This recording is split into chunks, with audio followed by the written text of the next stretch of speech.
your girl Avi. Welcome back to the Review for Fuse podcast. So, completely random. I don't think this has ever happened. Technically, it's not random because it refers to the podcast and just everything with the podcast. But it is currently 2 a.m. on Thursday, the day this episode drops. And I was up making my whole Sims life, which I'll get into later. And I was like, wait a damn minute. It was Wednesday. And I didn't record my episode because I didn't record my episode on Tuesday like I wanted to. So I was like, obviously, I'm going to record it on Wednesday. And I did not. And I'm like, I got to put out my episode. I'm already up. So we're going to, go about our merry little day like nothing ever, like Thursday wasn't going to come and there wasn't going to be no episode because I do have something to say. But the whole reason that kind of like Wednesday went by for me was I was bored out of my mind at work. Truthfully, guys, I was trying to find something to do. I couldn't find anything to do. So I just oh, my volume's like so much more better. So I just went on ChatGPT. And ChatGPT, she gonna do it every time. So I asked her to give me a Sims 4 plot. And I was like, oh, okay. That eats. And so I said, give me another one. And I was like, oh, okay. And I was like, this is a little mediocre. I said, give me a juicy Sims 4 plot. So she started going in. And I was like, I like where you're going, so I'm going to take it up one notch. So I decided to have a teacher, a doctor. His brother's a lawyer. The doctor comes from a wealthy family. His mom is very cruel to the females in his life because that's her baby boy. His dad is actually very compassionate. It's like a role reversal effect in that type of stigma. And then the teacher, she comes from humble backgrounds. Her father passed away when she was younger. She has 2 other siblings. She has her older brother and she has a younger sister. And I gave that to ChatGPT and I said, make something. Brother, sister, listeners. When I tell you ChatGPT ate that up. She ate it up. So I did my homework when I was on my lunch break. And I was like, when I come home, I'm going to create my Sims. I don't know what happened to my laptop, but I had to recreate them. Good thing I wasn't like too far into it. I had only made the doctor's mom and dad. And like I had made him, but like not like too much into detail. But now, currently at the time that I'm sitting at, it's finalized. They're living their best lives. They're in their homes. I just redid the teacher's home with her mom. The dad had to go adios because he's supposed to be dead. I do not want no ghosts. I do not like playing as ghosts. So I have the life and death pack. So, he, his death was electrocution. I was going to do drown, and I was like, no. Speaking of drown, and no, I had told ChatGPT like, give me the names of the characters, right? So for like the doctor's family, the names were like spot on. I was like, this is very much invoking wealthy, lifestyle, larger than life. I made them live in Willow Creek. I was thinking Windenburg. I don't know. You guys tell me if you know anything about Sims. Tell me, should I move them out of Willow Creek and move them in Windenburg? Because like there is a lot of groundwork to lay before we can even really dive into them, like the teacher and the doctor crossing paths and like, this whole complicated family, different worlds, lifestyle that they get. Literally the title that ChatGPT gave me, she gave me a different title and I was like, give me another title option. And so the title I landed on was Bloodlines and Boundaries. Like, I'm so excited to play as this family. I have 2 other completely different Sims family. And I do love them. I'm not bored of them, but I definitely was like bored at work. And I was just like, oh, like she's talked to me about Sims before and like her favorite characters. So I was like, let about a good Sims plot that like I can actually live up to. So I definitely think this is one. I don't play my game with a lot of mods. I have a low amount of CC to me, to be honest, because when I had Sims 3, I had way more CC. I've never been a mods type of girl. I have like two, maybe three different types of mods. I have a pregnancy mod. I have another type of pregnancy mod that many people might find controversial. But Sims is real life, so it's like let's make it real life. And I think I have another. I think all my mods are in regards to birthing because like the way they give birth in The Sims is just not it for me. I'm like let's get on a bed, let's go to the hospital, let's do checkups. Like it's just so cute when they're pregnant, their partner helps them and everything like that. Like I love it. I'm obsessed with it. So I'm not a huge mods person because I don't want my game to crash and I genuinely feel like I don't need a lot of mods to really play my game. For CCs, most of my CCs are obviously catered toward the females, and that's like shoes, hairs, outfits. I deleted a whole bunch of CCs not too long ago because one, I was tired of seeing the townies wearing it, and they would wear it incorrectly, whether it be the hair or the shoes, and I was just like, no, ma'am. They need to like put something in Sims where like you can exclude custom content from the townies. But I feel like that's like a whole nother path in the Sims world that we just don't have time for. So it's like, you know what? I'll take what I can. It is what it is. But yeah. So when I told ChatGPT to, I'm saying Chat Petisha, like that's her name, Chat Petisha. When I told her to like give me names for the teacher's family, they weren't living up to like what I had like envisioned from the plot and everything like that. I'm like, if they're from two different worlds and they clash, I'm not trying to like be like race is the number one thing, but I was like, they're definitely given like humble, middle class African American families, so that's what I wanted, and the names were not living up to it. So like, I knew I was gonna regret it, and I still typed it in. I was like, give them black names, and in the back of my head, I'm like, one of their names gonna be Keisha. One of their names gonna be Keisha. It's gonna be something. I just know it's gonna be a common name that people associate with black people, and that's exactly what it was. The mom's name was Keisha, and I was just like, okay, no. So then I kept trying to like find a way to be like, okay, I don't want black names. I just want names that are not so. And that was a trial in itself, guys. Let me tell you. But I can give you the rundown of the family. The doctor, the main character in the Sinclairs, right? Rich, right? Sinclair. On the Sinclairs is Julian. He's the doctor. Or soon to be doctor. Like I said, there's a lot of groundwork I want to lay out before, like, I don't want to just like, this is it. I want to lay out all that groundwork. They're going to go to university. They're going to build their skills, their careers to really amount to the success that I envision. And then somewhere along those ways cross paths. I was thinking since Julian and the teacher, Naya, are both going to university, maybe that's how they meet. It just depends on which universities I enroll them to, whether it's Birchchester or Fox something. Foxbury, I think that's what it's called actually. It just depends on like, how are we gonna play this? And like I said, there's a lawyer in there, and the lawyer is his brother, whose name is Sebastian. So then it's like, okay, like how does Sebastian play a role in like the meeting? Like he's gonna know, background on them more so than like her own family. So it's a lot, and I definitely will let you guys in on the plot as it continues. But you have Julian, you have his mother, Vivian Sinclair, his father, Charles Sinclair, and like I said, his younger brother, Sebastian Sinclair. When I created it, I created Julian first and then Sebastian. However, once I got into the actual play, Sebastian is older than Julian. I'm probably gonna do something to switch that around because it's just messing up the concept. We can't mess up the concept, right? For the teacher, you have Naya Brooks. Her mother, Monique Brooks. I promise you, I asked Chat Pisha so many times to change the name, and I just settled on Monique because I was like, you know what? Monique ain't even a bad name. I actually love the Monique, so I was like, I'll take it. You know what I mean? Her older brother is Malik, and then her younger sister is Kyla. I was a little hesitant because of how the Sinclair brothers were. Julian's supposed to be older, but he's actually considered the younger brother right now.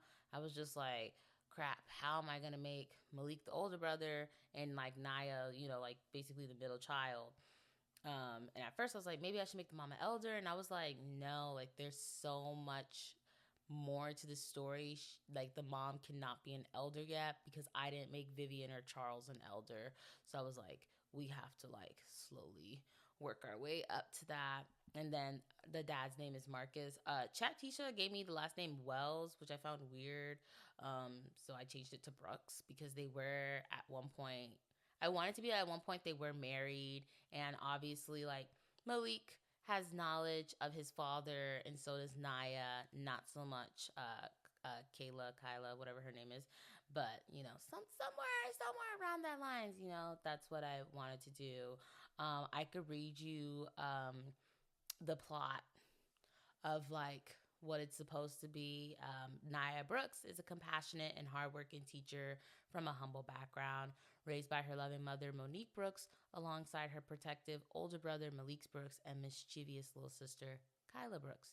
She lost her father as a child, a pain that still lingers beneath her strength. See, that's why I said, like, Kyla doesn't really need to have that relationship fully, even though she was a child. She's already a child by the time I let Marcus like go back to like the netherworld or whatnot.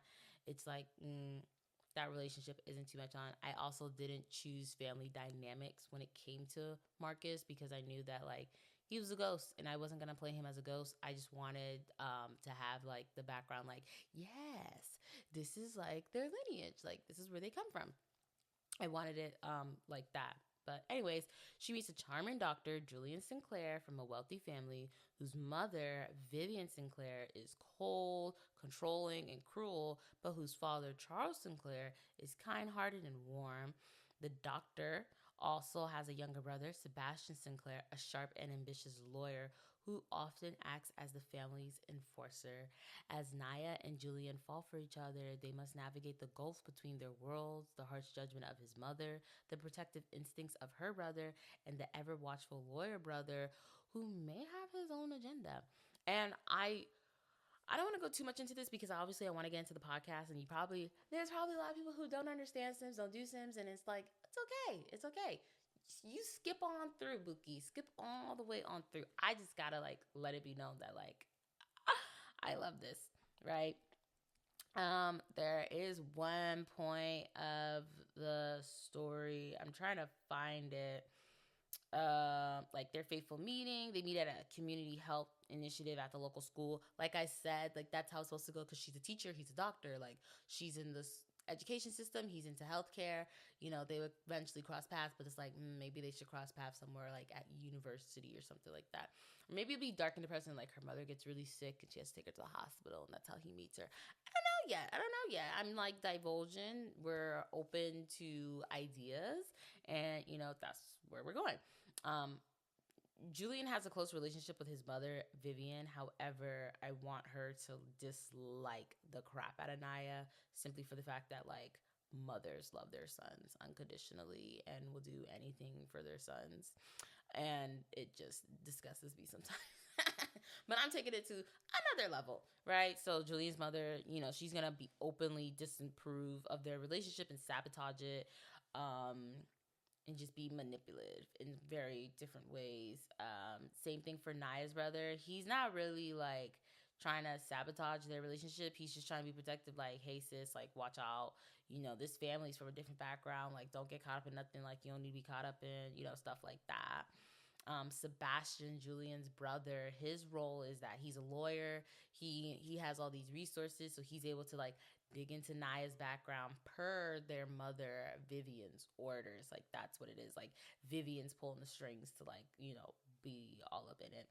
Um, but I don't know. We'll see how that goes. I definitely think at one point they should break up because like tensions are at a high. See like how the mothers, how Vivian and Monique get along with each other because Monique is very humble. You know, she lost her husband. All she wants in the world is what's best for her kids. She still has a young child to take care of. Aside from now having two adults, because like how I'm looking at it, like Naya is still fairly young. She's going to university while her brother is probably like closer to his mid 20s, somewhere between there. And then you have their the youngest child, Kyla.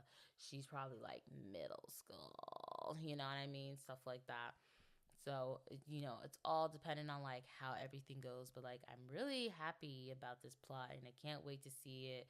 how it goes. I definitely feel like I'm gonna tweak Julian's appearance some more because like he needs to be attractive. Like I need him to like make me like white men.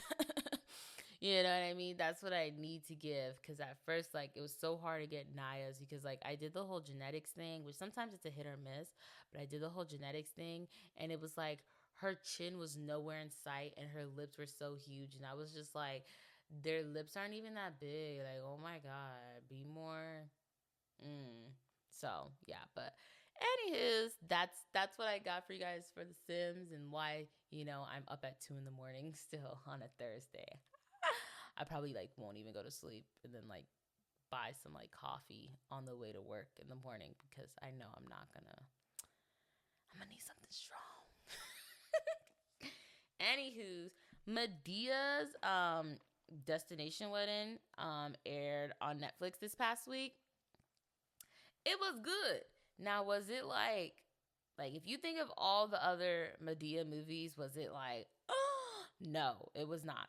Some of that, the footage looked like it was recorded on an iPhone and a crappy iPhone because my iPhone could get better footage than what it got. It definitely felt rushed. I saw things on TikTok where it's like, the plot feels rushed. Like, it definitely felt rushed. And at first, me and my friend, I was like, Deborah, Tiffany, I was like, why does that sound so familiar? And it's from Diary of a Mad Black Woman. And I was just like, I was thinking of Madea Goes to Jail. I don't know why, but that's what I was thinking of. But the whole thing was just like, and I was so crazy. We were watching it, and I was like, Deborah husband, soon to be ex-husband, looked more like Deborah in complexion than Deborah. And I was like, I just hate when you can't get the same characters. Like, hate it, hate it, hate it. And then Tiffany, oh my God, girl, talk about top heavy. But anyways, we not here to judge people from their body. You gotta love your body naturally, and thank God for what you got, because somebody don't got it. You know what I mean? I don't got the top part. I only got the bottom part, and even then, it's not even a lot, because okay then. But I just feel like the movie was nice. It was nice. It wasn't the best. You would think it'd be so easy to blame Netflix, and it's like, Tyler Perry seems like a really, creative genius. He does his thing. So I'm not gonna blame Netflix, because if you think this is the second Madea movie to premiere on Netflix, the first being a Madea Homecoming, and I freaking loved a Madea Homecoming. Like, come on. People who don't know about Rosa Parks, come on now. If you don't know about Rosa Parks, don't talk to me. Like, oh my God. But I have all the Madea movies in front of me, from Diary of a Mad Black Woman all the way in 2005 to Medea's Destination Wedding right now. And I'm going to rank them. At the bottom is Butu, because I did not see it. Butu.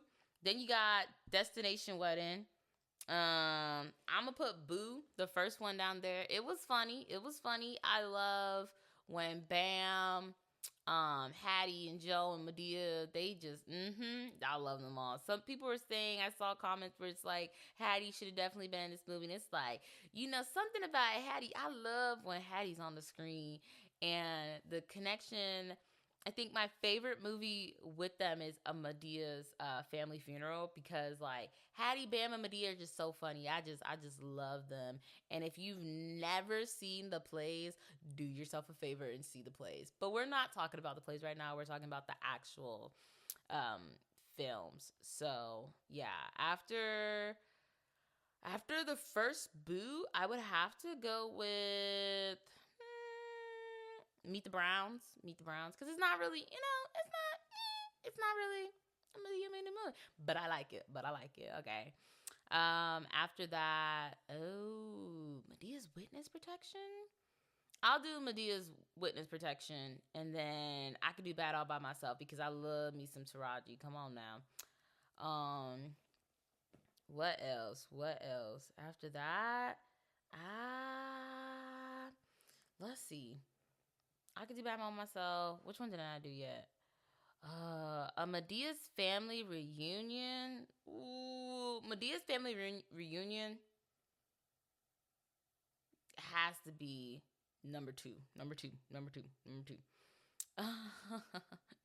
Diary of a Mad Black Woman is definitely number one. It was the first Madea movie I ever seen, and to this day, I could quote things from it. Even before TikTok be like, Christina, like, come on now, come on now, come on now, come on now. Like, I really like that one.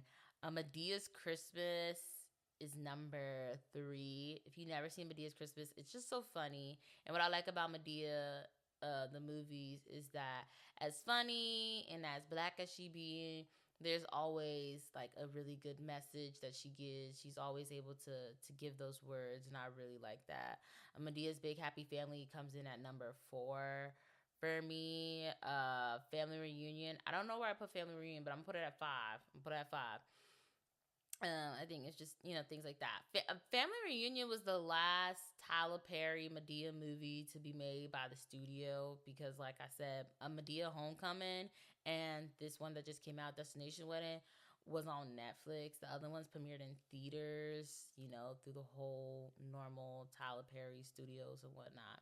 So that was definitely the last one, and I definitely think it's why it's like in the top five because it really is good. Medea's Witness Protection Program. If you've never seen a Medea's Witness Protection Program, then you don't know who Eugene Levy is, and you're gonna say, "But Schitt's Creek, yes, yes." But before Schitt's Creek, it was Medea's Witness Protection Program. That's how like I come to find out about him. Like I saw him in everything but Schitt's Creek. And then when I watched Schitt's Creek, I love Schitt's Creek. It's definitely one of my comfort shows. David, you know, but something about Medea's Witness Protection Program is just so funny. That's when she got like the pink suit, and she's like, and Joe's like, "You look like a bottle of Pepto Bismol." Don't ask me why I remember that, but that's the movie where he'll like, "You look like a bottle of Pepto Bismol," and she's like, "Excuse me while I do my tire base," and she like sucks it in, and the titties go up. It's just so crazy. The thing I love about Tyler Perry movies is like the wigs. If you were to watch A Diary of a Mad Black Woman, look at Medea's wig till now, it's like, "Ooh, honey, full frontal, full frontal." I crack myself up because I just think that's like hilarious. It's just the best. It's just hilarious. Um, I can't I can't put into words. Medea is like everything to me. I love Medea. I think it's so funny. When my grandmother passed away, um, she had a whole bunch of the plays. She had a lot of plays in general, but I took the Tyler Perry ones. Because one, I was on a scavenger hunt. I had to beat my aunties and cousins to anything. So I was like, you know what I mean? And I'm not saying I was eyeing them plays long before it was my grandma's time. Because truthfully, I was eyeing the jewelry, but I ain't get the jewelry. I ain't get the ring that I wanted, but I did get a ring. So I was just like, in the back of my head, I ain't get the ring that I want. I said, I'm gonna take whatever I want, and you got to be quick with it. You got to be quick with it, okay? Now, but I can't remember which plays I have exactly, but I know which ones I've seen. I've never seen Diary of a Mad Black Woman. I've seen Medea's Family Reunion, Class Reunion, Goes to Jail. I think those are the only threes that I've actually ever seen. But you have I Can Do Bad All By Myself, Diary of a Mad Black Woman, Medea's Family Reunion, Medea's Class Reunion, Madea Goes to Jail, Medea's Big Happy Family, A Medea's Christmas, Madea Gets a Job, Medea's Neighbors from Hell, Madea on the Run, and Medea's Farewell Play. Um, I've never seen any of these like new ones. I've seen clips of Madea Gets a Job, never Medea's Christmas. I think I've seen clips from all of them. Roughly, yeah, clips from all of them, but like the ones I like actually watch.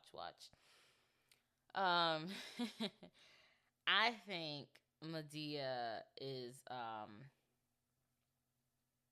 one of my favorite characters because I just love him. She just says everything.